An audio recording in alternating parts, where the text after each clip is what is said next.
Handi bit. হ্যাঁ, এটা কত করে প্রাইস? এটা এখানে থাকবে 6 পিস থাকবে মাত্র 250 টাকা। 6 পিস দিচ্ছেন?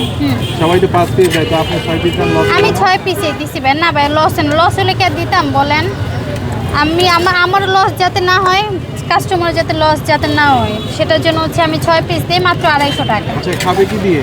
এটার সাথে ভাই এই যে চালের রুটি আছে, খোলা চালের পিঠা আছে, চাপটি আছে, যে যেটা দেখতে চাই। আচ্ছা, খিচুড়ি কোনো ব্যবস্থা নাই আপনার এখানে? হ্যাঁ, খিচুড়ি আমি বোনা খিচুড়ি সেল করতেছি। আচ্ছা, আমরা তো গরিব, আমাদের জন্য কি আছে 100 টাকা বা আপনাদের জন্য হচ্ছে একটা প্যাকেজ আছে 70 টাকা।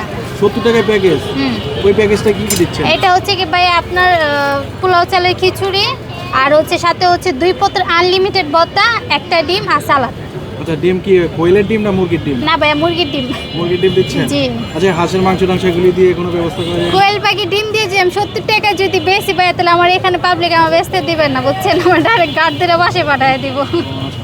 হাঁসের মাংস দিয়ে কোনো ব্যবস্থা করা যায় না? 100 টাকা প্লেট, 150 টাকা প্লেট? না ভাই, হাঁসের মাংস তো এরকম ভাবে আমি সেল করতে পারি না। আপনার এই খিচুড়ি খেলে কোথায় আসতে হবে? এটা খিচুড়ি, এটা হচ্ছে ডিম খিচুড়ি খেতে চাইলে সোনালী আপুরাতে যদি কেউ যদি খেতে চান, তাহলে আগারগা নতুন রাস্তা নির্বাচন ভবনে উল্টা পাশে চলে আসতে হবে।